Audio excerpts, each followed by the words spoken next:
সুস্থ হয়ে উঠলেই বাঁচি। এভাবে এভাবে রোগী হয়ে সারা দিন বিছানায় পড়ে থাকা আমায় কি মানায়? কি কেমন আছো রানী? ওই ওই একই রকম। তোমাকে এই অবস্থায় রেখে যেতে কিছুতেই মন চাইছে না, কিন্তু কি করব বলো? অত বড় একটা আলোচনা সভায় স্বয়ং নবাব, তারপর বর্ধমানের রাজা উপস্থিত থাকবেন। আর তুমি তো জানো কিভাবে আমাদের এই বাংলাকে সোনার বাংলা তৈরি করা যায়। তাই নিয়ে অনেক পরিকল্পনা হবে। জানি তো, তাই তো বলছি, আমার জন্য কোনো চিন্তা করবেন না। ঘুরে এসে দেখবেন ঠিক সুস্থ হয়ে গেছি। সুস্থ হলেই মঙ্গল। শোনো, রাজবৈদ্যকে আমি বলে দিয়েছি সকাল বিকেল তোমাকে দেখে যাবে, কিন্তু এই অবস্থায় তোমাকে ছেড়ে যেতেও না একেবারে ইচ্ছে করছে না। ঠিক আছে ঠিক আছে ঠিক আছে, আমার জন্য এতটা উতলা না হয়ে যে কাজে যাচ্ছেন সেটা ভালো করে করে আসুন। তাহলে আমি আসি। হ্যাঁ, আসুন।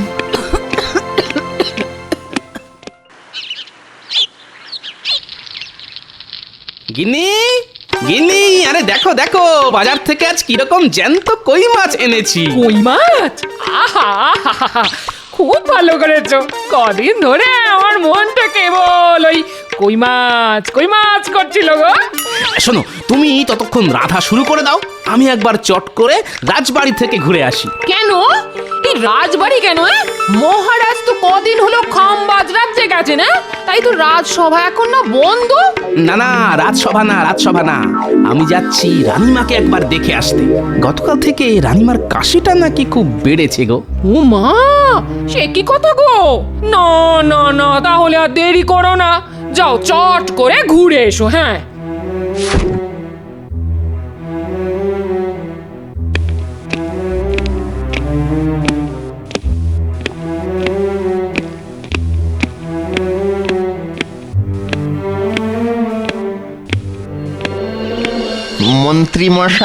মন্ত্রী মশাই, যা বলতে এসেছিস চট করে বলে ফেলতো।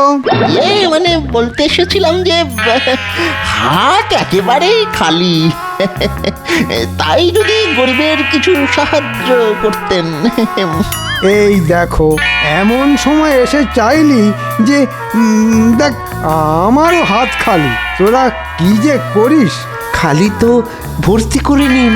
শুনলাম মহারাজ কদিনের জন্য খামবাজ রাজ্যে গেছেন, এই তো সুযোগ। না রে, সেটা মনে হয় এবার হবে না।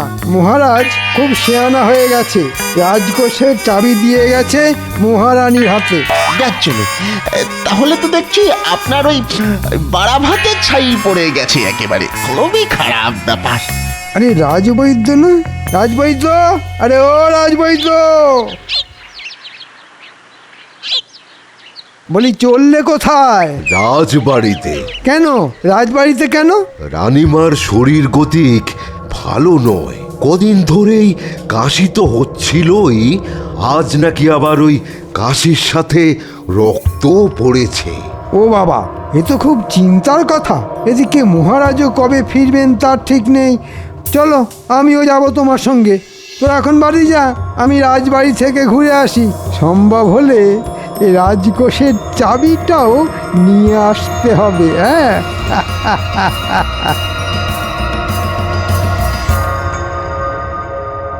এখন কেমন আছেন রানীমা?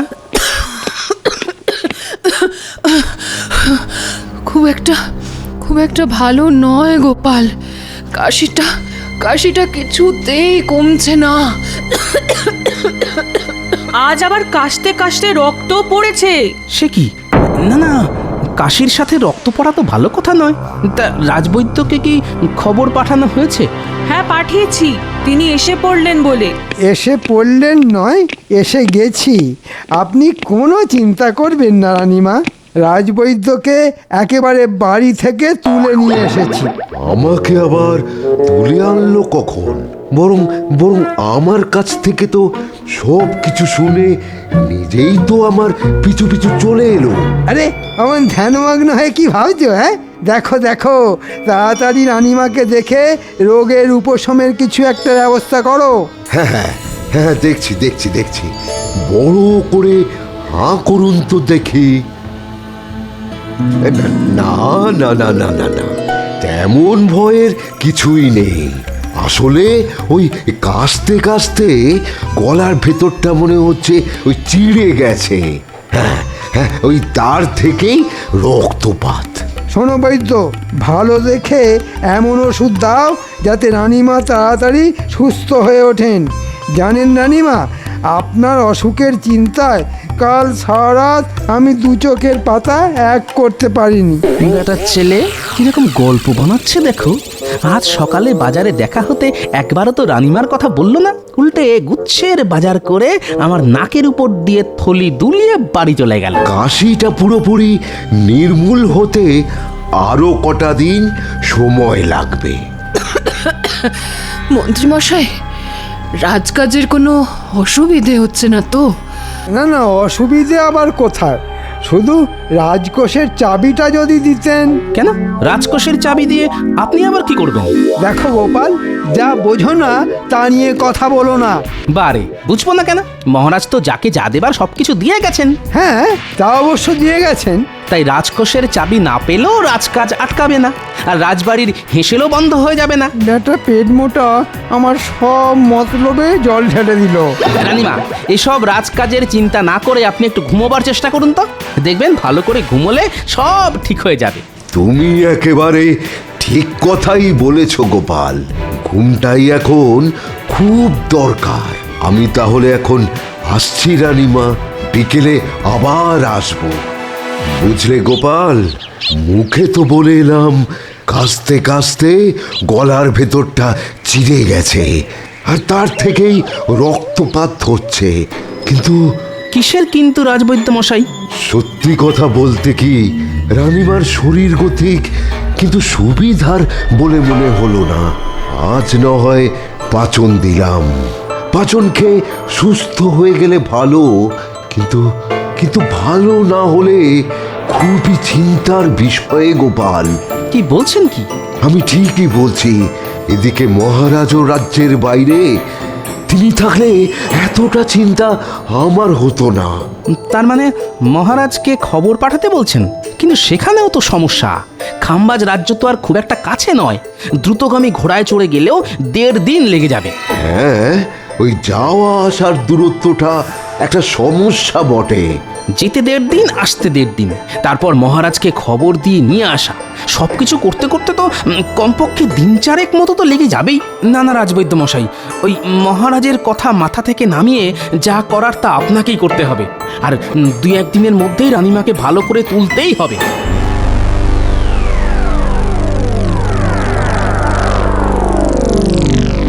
কি গো, পাতের উপর মাছ নিয়ে কি এত ভাবছো? হ্যাঁ, বলি খেয়ে বলো, তেল কইটা কেমন রেঁধেছি? হ্যাঁ হ্যাঁ হ্যাঁ হ্যাঁ, এই তো খাচ্ছি। না, আজ তো দেখছি তোমার মাথায় চিন্তামণি ভর করেছে। এই এই কি এত ভাবছো বলো তো? হ্যাঁ, ভাবছি মানুষ দূরে কোথাও চলে গেলে বিপদে আপদে তাকে খবর পাঠাবার কোনো ব্যবস্থাই নেই আমাদের কাছে। হঠাৎ করে এই ভাবনা মাথায় এলো কেন? দেখো, রানীমার এত শরীর খারাপ, অথচ তার সব থেকে কাছের মানুষ মহারাজকে চট করে এই খবর জানানো যাচ্ছে না। অথচ আমাদের কাছে সেই রকম যদি কোনো উপায় থাকতো তাহলে কত ভালো হতো বলো তো। এক লহমায় মহারাজ জেনে যেতেন। এই দেখো দেখো, এই উপায় যখন নেই তখন তা নিয়ে 7-5 ভেবে তো কোনো লাভ নেই। হ্যাঁ, এই ওসব কথা মাথা থেকে নামিয়ে ভালো করে খাও তো খাও, এই খাও খাও। কাল একবার বিজ্ঞানীর সঙ্গে এই নিয়ে কথা বলতে হবে।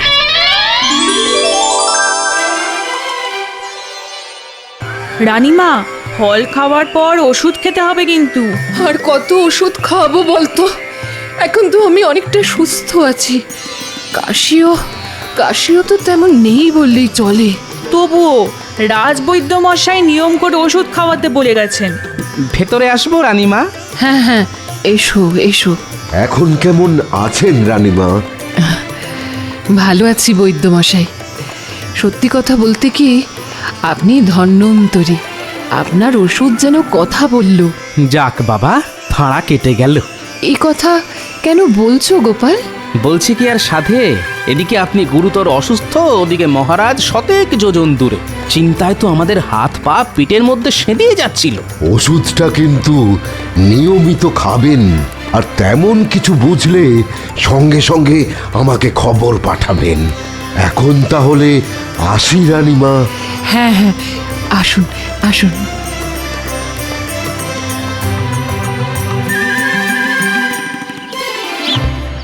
বিজ্ঞানী, বিজ্ঞানী! গোপাল ডাকছে না? বিজ্ঞানী? দাঁড়াও দাঁড়াও, আসছি। কি ব্যাপার, হঠাৎ না বলে না কয়ে আমার বাড়ি পথ ভুল করেছো? ভেতরে চলুন, কথা আছে। হ্যাঁ, এবার বলো কি কথা? আচ্ছা বিজ্ঞানী, ধরুন কোনো মানুষ দূরে কোথাও কাজে গেল, হ্যাঁ, সে তো যেতেই পারে। এর মধ্যে তার বাড়িতে কোনো বিপদ ঘটলো, হ্যাঁ, সে তো ঘটতেই পারে। তাহলে মানুষটা সেই খবর পাবে কি করে? হ্যাঁ, হঠাৎ এই প্রশ্ন কেন? আপনি তো জানেন রানীমার শরীর গতিক ভালো যাচ্ছিল না। হ্যাঁ, কথাটা শুনে অবধি খুব চিন্তায় আছি গোপাল। তা আজ কেমন আছেন উনি? একরকম সুস্থ হয়ে গেছেন, যাক বাবা, নিশ্চিন্ত হওয়া গেল। কিন্তু আমি যে পুরোপুরি নিশ্চিন্ত হতে পারছি না বিজ্ঞানী। কেন? ধরুন রানীমার যদি বাড়াবাড়ি হতো, তাহলে তো সেই খবর মহারাজকে পাঠাতেই 1.5 দিন লেগে যেত।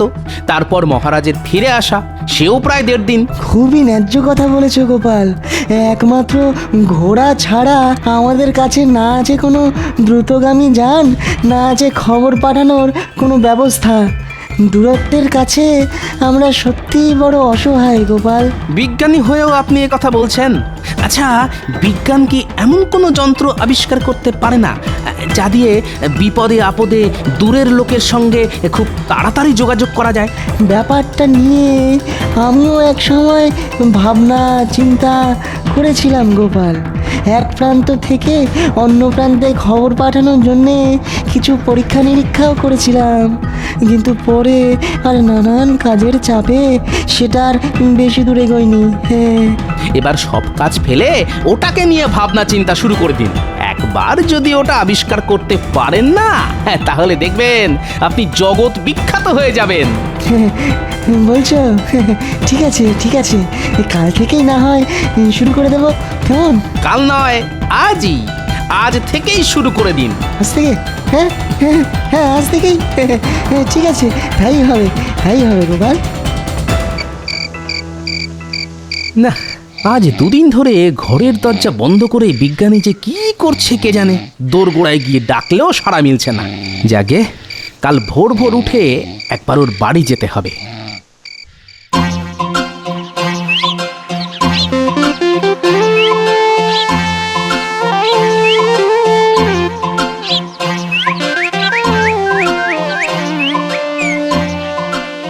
এই দেখো গোপাল, এখন এই বাটির মতো দেখতে পাত্রটা কানে চেপে ধরে দূরে চলে যাও, অনেক দূরে, ওই ওখানে। আমি এই বাটিটায় কথা বলছি, দেখি তুমি শুনতে পাও কিনা। গোপাল, গোপাল, আমার কথা শুনতে পাচ্ছ? কি গো, শুনতে পাচ্ছ? না, কিচ্ছু শুনতে পাচ্ছি না। দেখো তো এবারে শুনতে পাচ্ছ কিনা। না, শুনতে পাচ্ছি না কিছু। কিছু শুনতে পাচ্ছ না? আচ্ছা, কি করি কি করি? হ্যাঁ, আচ্ছা আচ্ছা গোপাল, যন্ত্রটা নিয়ে তুমি তোমার ঘরের চালের ওপরে ওঠো তো, তারপরে দেখো শুনতে পাও কিনা। কি গোপাল, শুনতে পাচ্ছ? হ্যাঁ হ্যাঁ, এবারে পাচ্ছি, তবে আস্তে আস্তে। কি গোপাল, এবারে শুনতে পাচ্ছ? হ্যাঁ বিজ্ঞানী, শুনতে পাচ্ছি, শুনতে পাচ্ছি, একদম স্পষ্ট শুনতে পাচ্ছি। কিছু একটা হচ্ছে মনে হচ্ছে, আরাম থেকে শুনতে হবে।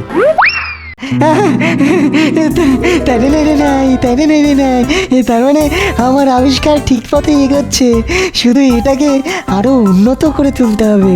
হ্যাঁ, তাই করুন বিজ্ঞানী। আর একবার যদি দূরের লোকের সঙ্গে কথা বলার যন্ত্র আবিষ্কার করে ফেলতে পারেন না, তাহলে দেখবেন সারা দুনিয়া আপনাকে কেমন মাথায় তুলে নাচবে। দূরের লোকের সঙ্গে কথা বলার যন্ত্র আবিষ্কার, ওরে বাবা, তাহলে তো ওটা হাতাতে হবে, তারপর সাহেবদের কাছে বিক্রি করে অনেক টাকা। রাজকোষের চাবি পায়নি তো কি হয়েছে, এবার এই যন্ত্র হাতিয়ে দ্বিগুণ কামিয়ে নেব।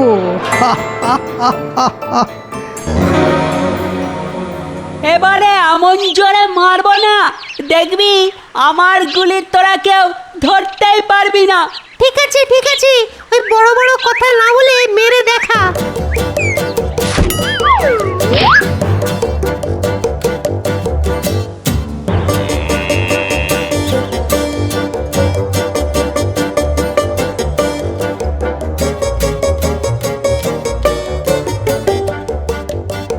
বুঝলি পুনি, এই মাঠটা না খুব সুন্দর, কাল থেকে আমরা রোজ এই মাঠেই খেলতে আসবো। কিন্তু একটাই মুশকিল বুঝলি, এই মাঠটা আমাদের বাড়ি থেকে অনেক দূর। আর কত দূর? মাত্র আধ ঘন্টার তো পথ। তাছাড়া আমাদের খেলার মাঠে তো গরু চড়ছে, ওটা মাঠ না গোয়াল ঘর বোঝাই যাবে না, যেদিকেই তাকাও গোবর আর গোবর। ঠিক আছে রে ন্যাপলা, কাল থেকে আমরা এই মাঠেই খেলতে আসবো। আরে আরে, মন্ত্রী মশাই এদিকেই আসছে না? তাই তো, এদিকে সাহেবদের বাড়ি ছাড়া তো আর কিছুই নেই। তাহলে হয়তো সাহেবদের সাথেই দেখা করতে আসছে। চল লুকিয়ে পড়ি, তারপর দেখতে হবে সাহেবদের সঙ্গে মন্ত্রী মশাইয়ের কি দরকার।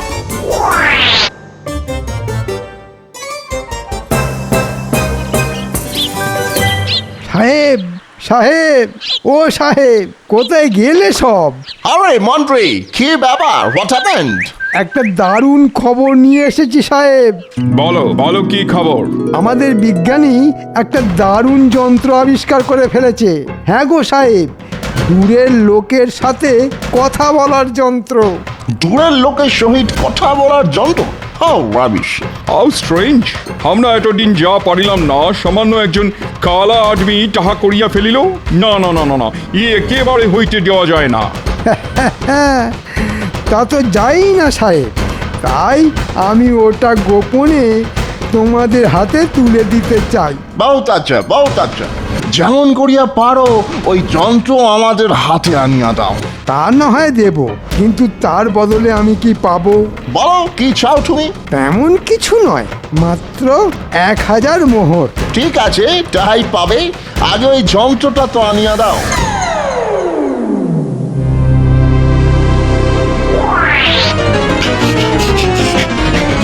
গোপাল দাদু, গোপাল দাদু! কিরে, কি হয়েছে? ঠিক আছে ঠিক আছে, তোরা যা, আমি এর ব্যবস্থা করছি।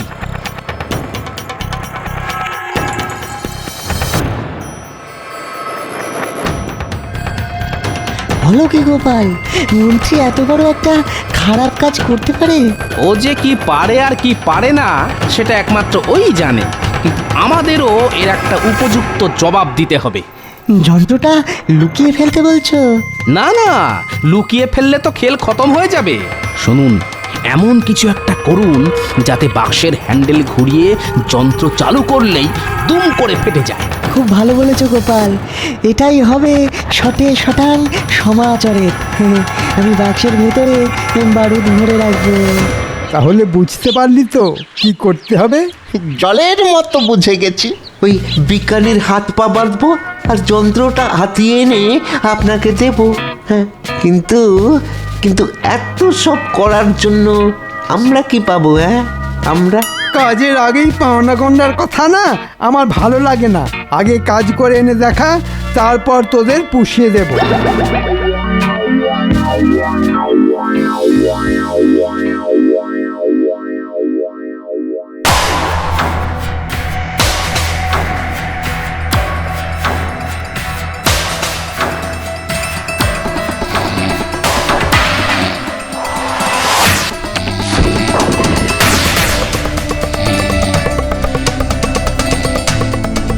বুঝলি ঘটা, এটাই মনে হচ্ছে সেই যন্ত্র যেটা মন্ত্রী মশাই হাতাতে বলেছেন।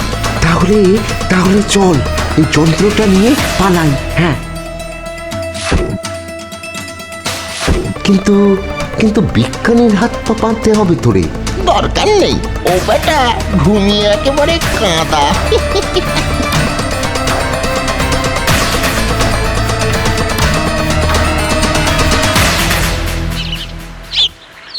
দুটো বাটির একটাতে মুখ লাগিয়ে একজন কথা বললেই অন্যজন অপর বাটিতে কান লাগিয়ে সেই কথা শুনতে পাবে। হ্যালো হ্যালো, শুনিতে পাইতেছো? Hello hello hello. No man no, কিছু শোনা যাইতেছে না।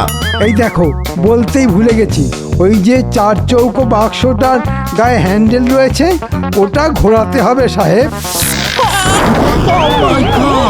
এটা যন্ত্র দিয়া আমাদের মারিয়া ফেলিবার ষড়যন্ত্র। ওরে বাবা রে, মেরে ফেললে রে, মেরে ফেললে। হল্ট হল্ট মন্ত্রী, আরে ভাই শুট করিয়া দিব। তোমাকে থামিতে বলিতেছি, আমরা কিন্তু গুলি করিব। থামো মন্ত্রী, থামো থামো বলিতেছি। ওরে বাবা রে, আমার কি হবে রে?